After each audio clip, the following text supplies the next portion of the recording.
नमस्कार मैं लेख राम धारी। हमारे चैनल पर आप सभी का बहुत बहुत स्वागत है। अभी मैं बताने वाला हूँ इनकम टैक्स से पूंजी लाभ, कैपिटल गेन अभी पढ़ने वाले हैं। इसका अध्ययन हम लोग करेंगे। तो जो भी विद्यार्थी हमारे साथ अध्ययन करना चाहते हैं वो वीडियो ध्यान से देखेंगे, क्योंकि वीडियो आपके लिए ही है और बहुत अच्छे से यहाँ पर एक्सप्लेन किया जाएगा। ठीक है, तो मैं डायरेक्ट बातों पर ना करके सीधा टॉपिक पर आता हूँ ना, सीधा टॉपिक पर आते हैं। तो टॉपिक पे आते हैं तो मैं बताता हूँ कि पूंजी लाभ क्या है, पूंजी लाभ कैसे प्राप्त होता है। ठीक है, तो पूंजी लाभ में यहाँ पर बताया कि सबसे पहले आपका पूंजी संपत्ति क्या होता है उसको जान लीजिए। पूंजी संपत्ति का मतलब होता है जितने भी आपका संपत्ति होता है, भूमि, भवन, यंत्र, संयंत्र, मोटर कार, या बोल सकते हो विनियोग, प्लांट, है ना, ख्याति, पेटेंट, ये सब क्या हो जाता है आपका पूंजी संपत्ति हो जाता है। क्या हो जाता है आपका पूंजी संपत्ति हो जाता है। ठीक है, तो इस संपत्ति को बेचने से, इस संपत्ति को विक्रय करने से, हस्तांतरण करने से आपको जो भी लाभ होगा वही लाभ कहलाएगा पूंजी लाभ। ठीक है जी, यहाँ पर स्पष्ट बताया गया पूंजी संपत्ति। पूंजी संपत्ति में आपका लिखा है भूमि, भवन, यंत्र, संयंत्र, प्लांट, विनियोग, ख्याति, पेटेंट आदि, ये सब क्या है आपका पूंजी संपत्ति है। ठीक है, पूंजी संपत्ति है। इसी को हस्तांतरण करने से या बेचने से आपको जो भी लाभ मिलेगा, जो भी आय होगा वही क्या कहलाएगा पूंजी लाभ कहलाएगा। ठीक, अब इसके बाद आता है पूंजी लाभ के प्रकार। पूंजी लाभ के प्रकार, ठीक है, तो पूंजी लाभ कितने प्रकार का होता है? तो पूंजी लाभ आपका दो प्रकार का होता है।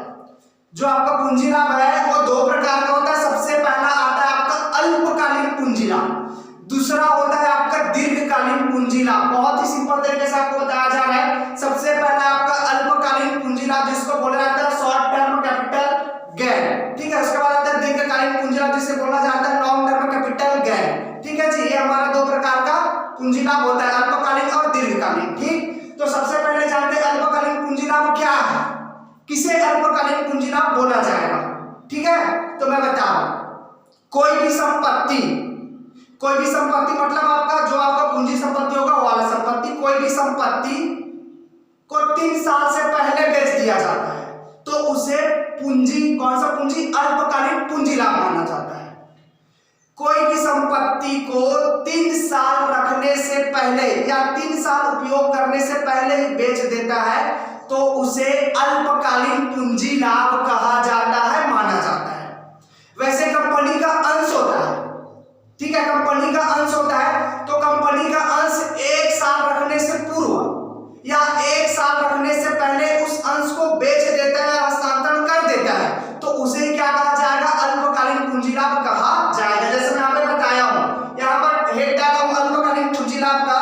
अगर कोई संपत्ति, ठीक है, अगर कोई संपत्ति 3 साल से पहले या अंश, कोई भी कंपनी का अंश 1 साल से पहले अगर इसे विक्रय किया जाता है, 3 साल से पहले या 1 साल से पहले, इसका अंश का आपका 1 साल का और संपत्ति का कितना 3 साल से पहले का, ये दोनों को संपत्ति आपका 3 साल से पहले अगर विक्रय करेंगे तो अल्पकालीन पूंजी लाभ कहलाएगा, और अगर अंश को 1 साल से पहले बेचेंगे वो भी क्या कहलाएगा, आपका अल्पकालीन पूंजी लाभ ही कहलाएगा। दोनों में ज्यादा अंतर नहीं है। संपत्ति का आपका 3 वर्ष है और अंश का आपका 1 साल का है, 1 वर्ष का है। कंपनी यहाँ पर बताया कंपनी अंश का आपका केवल 1 साल का, 1 साल से पहले अगर बेच देंगे तो क्या कहलाएगा, अल्पकालीन पूंजी लाभ कहलाएगा।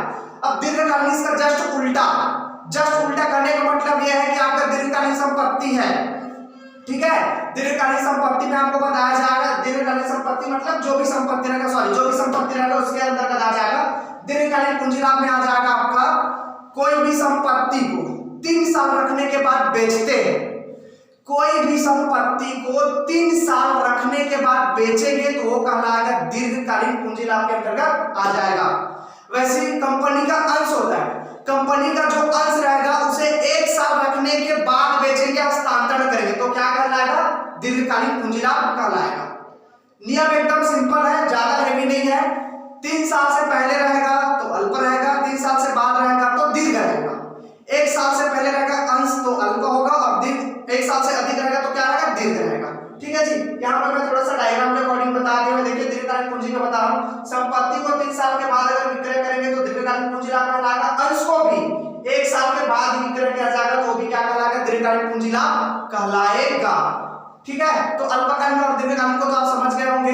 ठीक है, अल्प में क्या होता है, 3 साल से कम, कुछ समय रखते हैं उसके बाद बेच देते हैं, वही हो जाएगा आपका अल्पकालीन। कुछ समय मतलब इसका लिमिटेशन बना दिया, 3 वर्ष से पहले बेचा, संपत्ति रहेगा तो 3 साल से पहले बेचेंगे तो अल्पकालीन, और अगर कंपनी का अंश रहेगा तो 1 साल से पहले बेचेंगे तो भी वो अल्पकालीन ही कहलाएगा। और 3 साल से अधिक हो गया तो दीर्घ, और अंश का रहेगा तो 1 साल से अधिक हो गया तो वो भी दीर्घ कहलाएगा। क्लियर? अब इसके बाद इतने ही नियम है, बस इतना ही नियम है। इसके बाद मैं बताया कुछ सामान्य चीजें, जैसे सामान्य रूप में आ जाएगा यहाँ पर है पहला, कोई भी संपत्ति का अपलेखित मूल्य या ह्रास मूल्य दिया रहेगा तो उसे अल्पकालीन माना जाएगा। कोई भी आपका संपत्ति रहेगा और संपत्ति रहेगा उसमें आपका अपलिखित मूल्य या ह्रास दिया रहेगा तो उसे क्या मानना है? अल्पकालीन पूंजी लाभ मानना है। ठीक, ये पहला वाला हो गया। दूसरा मैं बताया आभूषण को बेचकर अगर आभूषण ही क्रय किया जाएगा, खरीदा जाएगा तो उस पर किसी भी प्रकार का छूट नहीं देना है, उस पर छूट बिल्कुल भी नहीं मिलेगा। क्लियर? तो यहाँ पर स्पष्ट बताया मैं, आभूषण को बेचकर अगर आभूषण खरीदेगा तो उस पर 1 रुपए का छूट नहीं मिलेगा। ठीक है? वैसे फर्नीचर का है, फर्नीचर को बेचकर अगर हम कोई भी फर्नीचर खरीदते हैं तो उस पर छूट नहीं मिलेगा, कटौती नहीं की जाएगी। ठीक है? अब उसके बाद एक हो गया, यहाँ पे 2 सूत्र लिखा हूं मैं, ये जो सूत्र है वो एक सवाल का सूत्र है। ठीक है? यहाँ पे हम उसका गणना करेंगे तो 2 सूत्र हमको करना ही पड़ेगा, याद रखना ही पड़ेगा। ठीक है? तो इसको ना बता करके मैं डायरेक्ट यहाँ आ जाता हूँ, आप ये पढ़ लेंगे तो ये समझ में आ जाएगा। ठीक है? तो सीधा प्रारूप में आ जाते हैं। जैसे पूंजी लाभ की गणना करेंगे तो हम अल्पकालिक पूंजी लाभ का भी गणना कर सकते हैं, दीर्घकालिक पूंजी लाभ का भी गणना कर सकते हैं। जिसका गणना करने के लिए बोला जाएगा उसका गणना करेंगे। तो गणना करेंगे तो अगर अल्पकालीन रहेगा तो यहाँ पर लिख देंगे अल्पकालीन पूंजी लाभ की गणना बोलेंगे, अगर दीर्घ रहेगा तो बोल देंगे दीर्घकालीन पूंजी लाभ की गणना। सेम फॉर्मेट रहेगा, कोई चेंज नहीं होगा। ठीक? अब उसका विवरण राशि, सबसे पहले क्या आ जाएगा? संपत्ति का विक्रय मूल्य आ जाएगा। जो भी आपका संपत्ति रहेगा उसका क्या आ जाएगा? विक्रय मूल्य आ जाएगा। इसलिए यहाँ पर लिखा हूं सबसे पहले संपत्ति का विक्रय मूल्य जो भी रहेगा यहाँ पे आ जाएगा। अब उसके बाद इसी में माइनस करना है। विक्रय करने पर अगर हम कमीशन दिए तो कमीशन को क्या कर देंगे? माइनस। इसीलिए इसको बोला विक्रय पर कमीशन, यहाँ पे क्या हो जाएगा? माइनस हो जाएगा। दूसरा विक्रय संबंधी व्यय, हम विक्रय संबंधी कुछ भी खर्चे किए उसको भी क्या कर देंगे? माइनस कर देंगे। तो यहाँ पर विक्रय पर कमीशन यहाँ पे माइनस हो जाएगा, विक्रय संबंधी का जो भी रहेगा वो भी क्या हो जाएगा? माइनस हो जाएगा। तो विक्रय में दोनों का राशि, कमीशन और व्यय संबंधी राशि को घटाने के बाद जो भी राशि बचेगा वो क्या कहलाएगा? शुद्ध विक्रय मूल्य। क्या कहलाएगा भैया? शुद्ध विक्रय मूल्य कहलाएगा। अब शुद्ध विक्रय मूल्य में फिर से हम माइनस करेंगे संपत्ति लागत, संपत्ति क्रय लागत स्फीति सूचकांक। संपत्ति लागत मतलब कोई वर्ष रहेगा, मतलब चालू वर्ष नहीं रहेगा, गत वर्ष का कोई भी वर्ष रहेगा उसमें वो क्या करेंगे? संपत्ति क्रय किए रहेंगे। तो संपत्ति क्रय किए रहेंगे उसी का लागत यहाँ पे क्या हो जाएगा? माइनस होकर के आ जाएंगे। ठीक है? इसीलिए बोला गया है संपत्ति क्रय लागत स्फीति सूचकांक यहाँ पे आ जाएगा। इसके बाद है संपत्ति सुधार व्यय, संपत्ति में कुछ हम लोग सुधार करते, सुधार कराने का कुछ खर्चा हो जाता है, उसकी राशि यहाँ पर आ जाएगी। इसीलिए यहाँ पर बोला है संपत्ति सुधार व्यय सूचकांक, यहाँ पे क्या हो जाएंगे? माइनस। अब इसमें दोनों को घटा करके क्या कर देंगे? यहाँ पर आगे उसे क्या कहेंगे? पूंजी लाभ कहेंगे। ठीक है जी? क्या कहेंगे? पूंजी लाभ कहेंगे। तो पूंजी लाभ आ गया। अब पूंजी लाभ आ गया उसमें हमको कुछ कटौती देना पड़ेगा, कुछ स्वीकृत कटौती देना पड़ेगा। तो स्वीकृत कटौती देंगे तो स्वीकृत कटौती हमारा क्या हो जाएगा? माइनस हो जाएगा। तो माइनस हो जाएगा तो सबसे पहले अगर कोई नई मशीन खरीदा रहेगा, कोई भी नई मशीन खरीदे रहेंगे तो उसे क्या कर देंगे? यहाँ पे ला करके रख देंगे, माइनस हो जाएगा। पूंजी लाभ में से संपत्ति क्या हो जाएगा? माइनस हो जाएगा। इसीलिए यहाँ पर बोला हूँ कोई भी नई संपत्ति का क्रय, कोई भी संपत्ति खरीद रहेगा क्या हो जाएगा? माइनस हो जाएगा। उसके बाद दूसरा पूंजी लाभ जमा योजना खाते में जमा राशि, जैसे पूंजी लाभ का जमा योजना खाता का राशि है, जमा योजना का बैंक है जो भी है वहां पे हम क्या करेंगे? राशि जमा करेंगे, उसको क्या कर देंगे? माइनस कर देंगे। जैसे आपको सवाल में प्रैक्टिकल क्वेश्चन में आगे आप लोग को समझ में आ जाएगा, इसको करूंगा तो ज्यादा क्वेश्चन में तो नहीं आता, गिने चुने क्वेश्चन में ही आएगा। ठीक है जी? यहाँ पर संपत्ति अगर नया खरीदेंगे उसको क्या कर देंगे? माइनस कर देंगे। और उसके बाद पूंजी लाभ जमा योजना खाते में रुपए जमा, ठीक है? जो भी इनका खाता होगा, इनके खाते में अगर रुपया जमा करेंगे उसको क्या कर देंगे? माइनस कर देंगे। ठीक है? उसको माइनस कर देंगे, यहाँ पे आ जाएगा। तो पूंजी लाभ में इस राशि और इस राशि को हटा करके अगर निकालेंगे तो यहाँ पे जो भी राशि बचेगा XYZ में वो क्या कहलाएगा? कर योग्य पूंजी लाभ से आय कहलाएगा। क्लियर? यहाँ पे हमारा आय आ जाएगा। अब उसके बाद यहाँ पे 2 पॉइंट दिख रहा होगा आप लोगों को, पहला और दूसरा। तो यहाँ पर संपत्ति क्रय लागत सूचकांक, ठीक है? संपत्ति क्रय लागत स्फीति सूचकांक बोला है, तो इसको निकालने के लिए हमको सूत्र पुट करना पड़ता है। जैसे मैं यहाँ पे किया हूँ, ये एरो का चिन्ह लगा करके मैं यहाँ पे ले आया। ठीक है? ये पहला वाला का यहाँ पे आ गया संपत्ति लागत क्रय स्फीति सूचकांक। इसे निकालने का एक सूत्र है। सूत्र क्या है आपका? संपत्ति का क्रय मूल्य, संपत्ति का क्रय मूल्य इंटू वर्तमान वर्ष का सूचकांक, क्या हो जाएंगे, वर्तमान वर्ष का सूचकांक अपॉन क्या आ जाएगा, क्रय वर्ष का सूचकांक। ये सूत्र आपको माइंड में रखना होगा, याद करना पड़ेगा भैया, ठीक है। केवल यही दो चीज है जिसको आप याद करेंगे, बाकी चीज को याद नहीं करेंगे तब भी चलेगा, लेकिन इसको याद कर लेना, ठीक है। तो यहाँ पे क्या हो जाएगा, संपत्ति क्रय लागत स्मृति सूचकांक निकालेंगे तो उसको निकालने का यहाँ पे सूत्र है, यहाँ पे सूत्र है संपत्ति क्रय मूल्य इनटू वर्तमान वर्ष का सूचकांक। संपत्ति क्रय मतलब जो भी हम संपत्ति खरीदे रहेंगे उसको यहाँ पे ला करके रख देंगे, जो भी संपत्ति खरीदेंगे उसको यहाँ पे ला करके रखेंगे। अब इनटू करेंगे वर्तमान वर्ष का सूचकांक, वर्तमान वर्ष मतलब अभी जो चल रहा है 23 वर्ष का वर्तमान वर्ष का सूचकांक यहाँ पे रख देंगे, जो आपको क्वेश्चन में दिया रहेगा। अपॉन क्रय वर्ष का सूचकांक मतलब जो संपत्ति हमने खरीदा था उसका उस वर्ष का सूचकांक जो भी रहेगा उसको यहाँ पे नीचे में लगा देंगे, ठीक है। तो यहाँ पर क्या हो जाएगा, संपत्ति का क्रय मूल्य आ जाएगा इनटू अभी वर्तमान वर्ष का सूचकांक जो प्रश्न में दे देंगे उसको लगा देंगे, अपॉन में आ जाएगा आपका क्रय वर्ष का सूचकांक, ये भी प्रश्न में दे देंगे उसको भी लगा देंगे। ये तीनों का कैलकुलेशन करेंगे, हमारा क्या निकल जाएगा, संपत्ति का क्रय मूल्य निकल जाएगा जो यहाँ पे आकर के फिट हो जाएगा, ठीक है जी। अब ये हुआ। अब उसके बाद दूसरा क्या है, सुधार, संपत्ति सुधार व्यय का सूचकांक।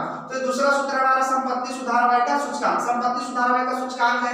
जैसे सुधार व्यय तो सबसे पहले क्या लगा देंगे, सुधार व्यय को लगा देंगे, इनटू क्या करेंगे, सेम वर्तमान वर्ष का सूचकांक, अपॉन में क्या आ जाएगा, सुधार व्यय, तो सुधार व्यय का सूचकांक लगा देना है हमको, ठीक है। जैसा ये सूत्र है वैसे ये सूत्र, दोनों सूत्र सेम है, एक याद करोगे तो दूसरा याद हो जाएगा, सेम टू सेम है, ठीक है। यहाँ पर सुधार व्यय का सूचकांक निकालेंगे, कंपनी सुधार संपत्ति सुधार व्यय का सूचकांक निकालेंगे तो उसका सूत्र हो जाएगा सुधार व्यय इनटू वर्तमान वर्ष का सूचकांक, वर्तमान मतलब अभी जो चल रहा है उसका सूचकांक, अपॉन में लगाएंगे सुधार व्यय का सूचकांक, सुधार व्यय का सूचकांक उसमें दिया रहेगा उसको लगा देंगे, ठीक है। इतना करने के बाद इसको काट फिट करेंगे, सॉल्व करेंगे तो हमारा ये आ जाएगा कौन सा, संपत्ति सुधार का सूचकांक, इस तरह से यहाँ पे आ जाएगा, ठीक। इसका सूत्र है, इसको लास्ट में उधर लिखना था तो वीडियो में नहीं आता इसलिए मैं इधर लिख दिया हूं, क्लियर है जी। तो इतना ही है। जैसे आपको सूचकांक के बारे में पता नहीं होगा तो मैं आपको सूचकांक के बारे में बताऊंगा। जो हमारा भारत सरकार है, ठीक है, भारत सरकार है वो लागत स्मृति सूचकांक का पूरा डाटा बताया हुआ है, डाटा बताया हुआ है, ठीक है।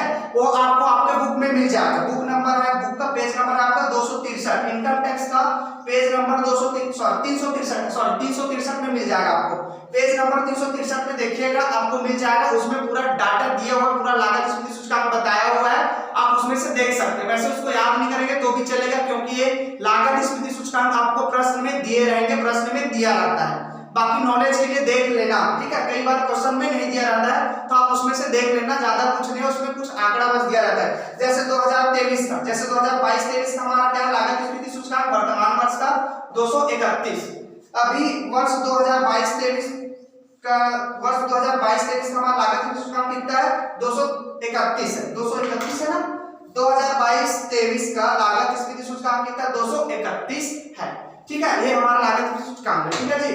तो ये हमारा पूंजी लाभ का तो कंप्लीट हो गया, इसको मैंने डिटेल में बता दिया, इतना ही है, बाकी छोटा मोटा रहेगा उसको मैं डायरेक्ट क्वेश्चन में बता दूंगा, ठीक है। तो आप इसे देख लीजिएगा, है ना, नोट करना चाहते हैं तो नोट कर लीजिएगा, वैसे मेरे वीडियो में चला जाएगा तो कभी कटेगा नहीं, हमेशा के लिए रहेगा, तो आप वीडियो से भी ले सकते हैं, ठीक है। तो आगे हम लोग सीधे क्वेश्चन में देखेंगे कि इसको कैसे सॉल्व किया जाता है ना, कैपिटल गेन कैसे किया जाता है, कैलकुलेशन उसको देखेंगे।